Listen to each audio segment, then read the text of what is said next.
de errores. Hablar de que el ser humano tiende constantemente al mal es una escándalo. ¿Se entiende? Un compadre que se llamaba Adam Smith se le ocurrió una genial idea para resolver esto. Él dijo, mire, ¿saben qué? El hombre tiende a ser egoísta, pero eso en la forma igual es bueno. ¿What?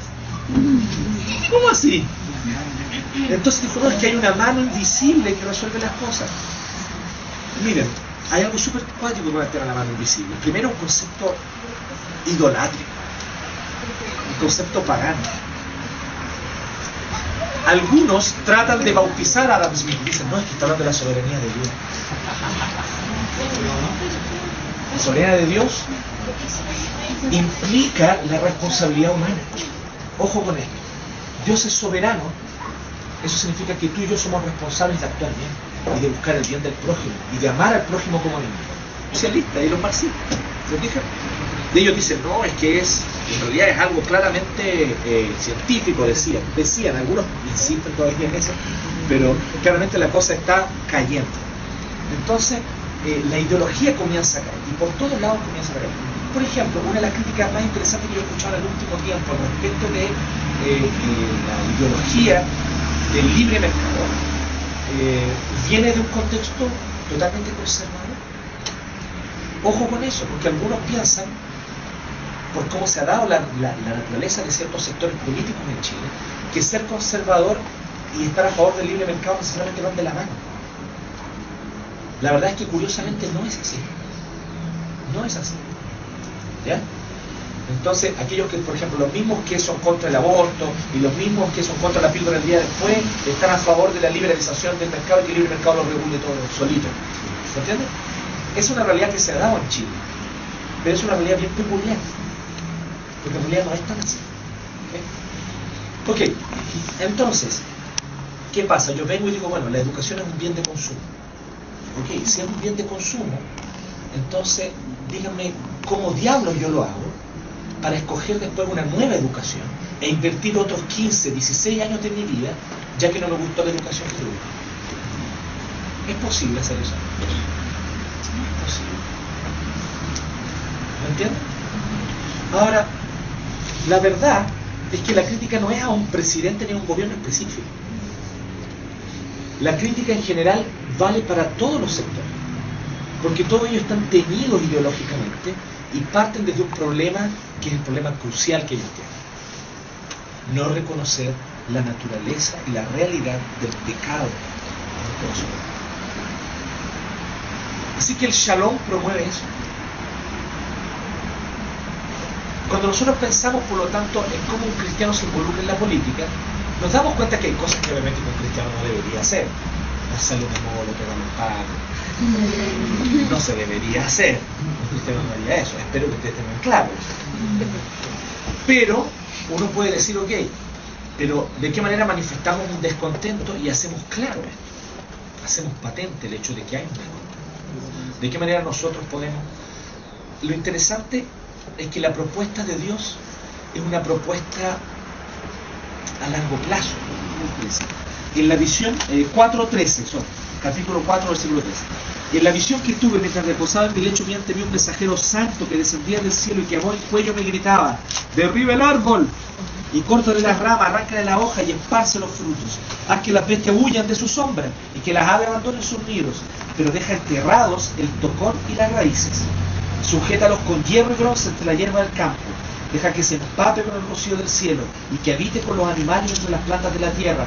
Deja que su mente humana se trastorne y se vuelva como la de un animal, hasta que hayan transcurrido 7 años. Los santos mensajeros han anunciado la decisión, es decir, el veredicto, para que todos los vivientes reconozcan que el Dios Altísimo es el soberano de todos los reinos humanos, que se los entrega a quien Él quiere y hasta pone sobre ellos al más humilde de los hombres.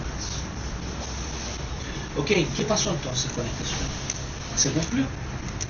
Nabucodonosor se volvió loco. Y el compadre le crecieron las uñas y eran como garras. Y el pelo le creció y era como una bestia. Y andaba en 4 patas. Es interesante porque estamos hablando de tiempos donde no había Twitter, Facebook, televisión, nada de eso. Así que el gobernante se vuelve loco y nadie se da cuenta. Los cortesanos toman el poder por un tiempo. Mientras el rey, ¿dónde estaba? En el establo. Ahí está el rey, ¿cierto? Haciendo caca por aquí. ¿Cierto? Levantaba una patita hacia pipí en el agua. Y todas esas cosas. Ahí está el rey. Lo interesante es que él está en esa condición y de repente un día él viene y reconoce que él no es Dios y Señor. ¿Sabe qué es lo interesante? El día que se volvió loco Nabucodonosor, ¿sabe cuándo fue? El día que él se subió al palacio y miró la maravillosa ciudad que había construido y dijo, todo esto lo hice yo para mí. Ese día se volvió loco.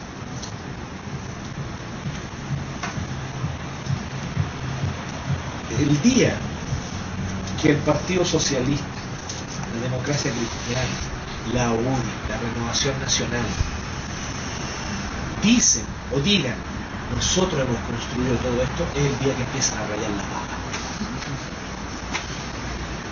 No importa quién sea. No importa quién sea. El día que nosotros entendamos, sin embargo, que Dios es el Señor y que Él es el soberano. Porque, ojo, aquí yo no estoy hablando de hablar de Dios en el discurso. Hablar sobre Dios en el discurso es fácil. Y es una súper buena forma de captar los votos de los creyentes. ¿Ah? Hablo de Dios y digo, bueno, yo le pido a Dios, pero en el fondo no creo en Dios, creo en mí mismo. ¿Se entiende?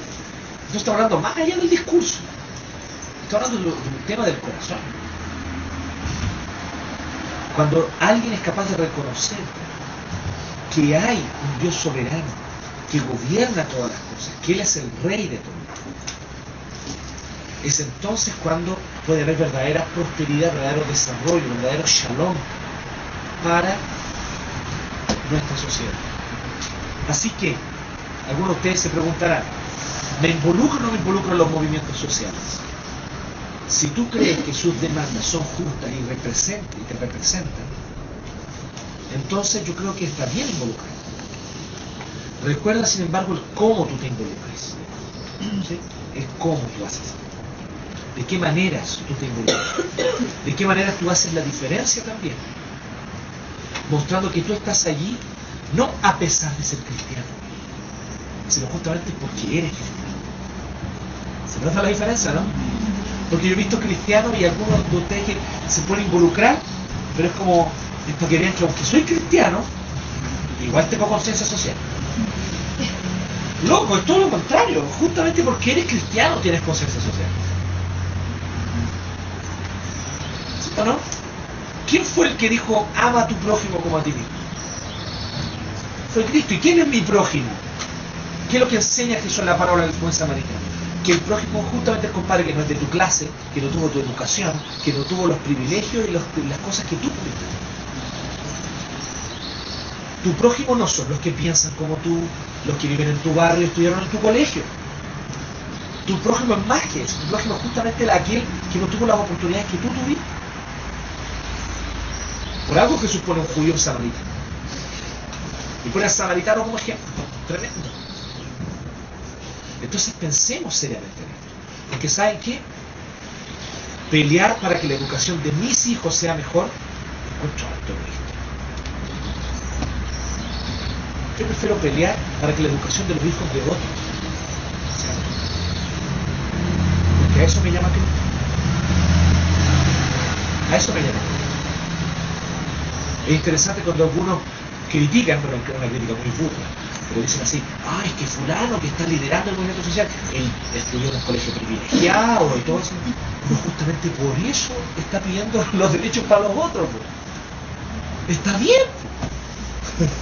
No lo hace desde el resentimiento del que nunca lo tuvo, sino desde la posición de decir, oye, yo tuve esto y hay otros lobos que no lo tenían. Compañeros entraron conmigo al primer año de la universidad y tuvieron que abandonar porque no les daba para seguir.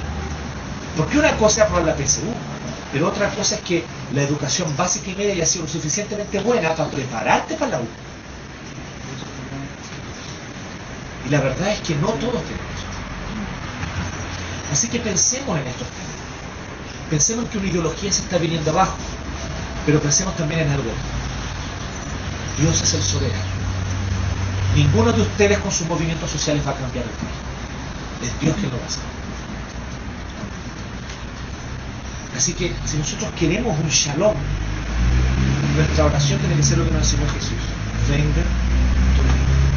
Dicen abiertamente que lo son, o lo dicen, pero tratan de no meterlo, ¿me entienden? No tiene una postura clara y distintivamente desde su visión religiosa del mundo. Señor presidente. Señor presidente. Le quiero pedir. Entonces se cometen los dos extremos, ¿se fijan? Se confunden por un lado iglesia y Estado, que es un extremo. ¿Se fijan? Algunos quieren que prácticamente que en Chile todos nos comportemos como evangélicos. ¿Entienden?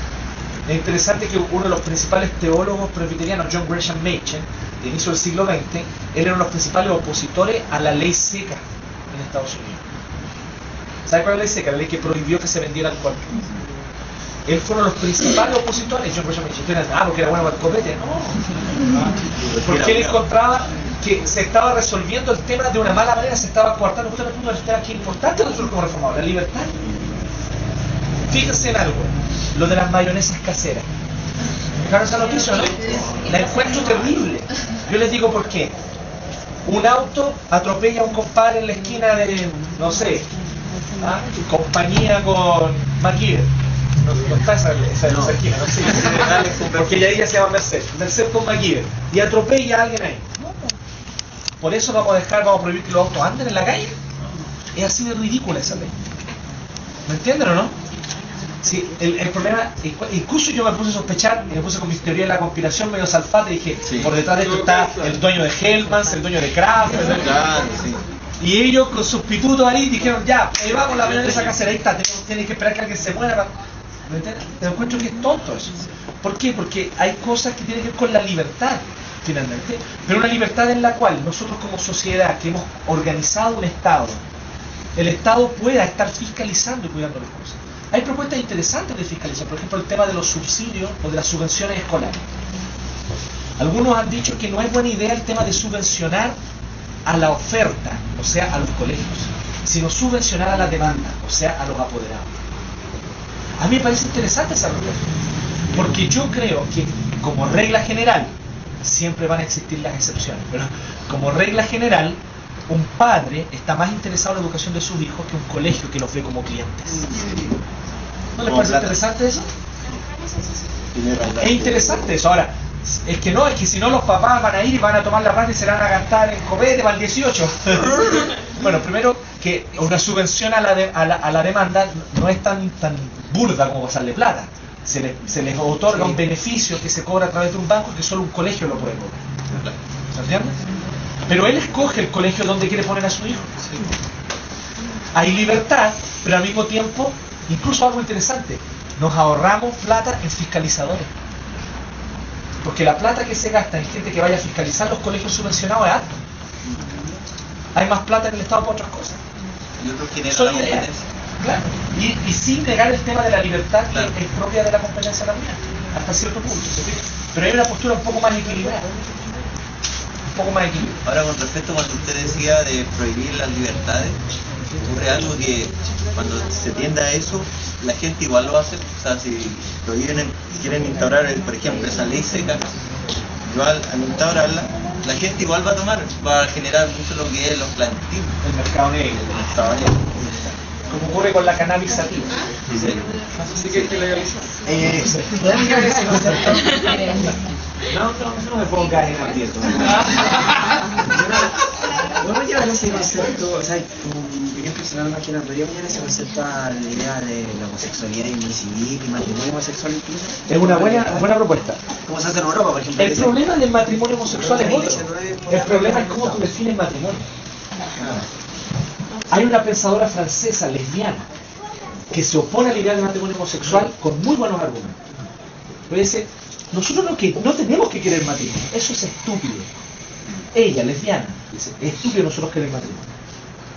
Porque nosotros hemos tomado una opción y somos valientes con la opción que hemos tomado. Y nuestra opción significa que la idea de matrimonio no es que nos esté vetada, sino que es ajena a la realidad que nosotros vivimos. Porque depende de cómo tú defines matrimonio. Entonces, lo que yo encuentro complejo es que el concepto matrimonio se descaracteriza. Y eso es lo que yo... Entonces, no es tanto el tema de que se les prohíba a ellos juntarse, no, de hecho nadie se los prohíbe. Hoy día ya muchos viven juntos, tienen parejas estables, muchos de ellos son promiscuos, pero algunos tienen parejas estables, viven ahí juntos por largo tiempo, tienen un perrito. Entonces, claro, y pasean. Llevándolo incluso a esos temas así como adopción. Claro, o sea, claro, el tema de la libertad es súper importante. Es súper importante, es clave, porque la libertad implica responsabilidad. Si yo niego libertades, hago que los ciudadanos ya no sean responsables. Ese es un tema crucial para la mentalidad reformada. Por eso nos oponemos en general nos oponemos, los reformados se han opuesto a casi todo tipo de estatización. Generalmente son muy reacios a la estatización. Por un tema, se puede decir, ideológico, sí, pero ideológico desde la idea de libertad que nos da la Escritura. La estatización siempre es peligrosa, siempre es vista con sospecha. Ahora, no es que se oponga a la estatización abiertamente, sino que, ok, pero con moderación. Ok, pero desde ciertos parámetros. ¿Sí? No es llegar y estatizar. Estaticemos todo y se va a resolver. Eso no. Porque ahí se nos van a quitar las libertades. Ahí se va a negar la responsabilidad humana. Y eso es crucial, fundamental para el calvinismo. Dios es soberano y la soberanía de Dios implica en que somos responsables como seres humanos. Estaríamos hablando como, por ejemplo, de un estado de bienestar. Es una buena, interesante. No sé si un estado de bienestar, no sé si es la mejor propuesta, pero C.S. Lewis, nuevamente, él decía que él piensa que, o sea, hay una diversidad de posturas entre cristianos, pero que el marco general de las propuestas políticas desde una visión cristiana apuntaría a alguna especie de democracia social, de algún tipo, más para la derecha o más para la izquierda, ok, válida la diversidad, pero apuntaría a un tema más de una democracia social. Eso lo dice C.S. Lewis. Si vamos a estar de acuerdo con él o no, nuevamente, hay que leerlo y discutir el argumento. Y no decir, C.S. Lewis dijo eso porque era el Partido Laborista. De hecho no era. De hecho no era el Partido Laborista. ¿Ok? ¿Viene?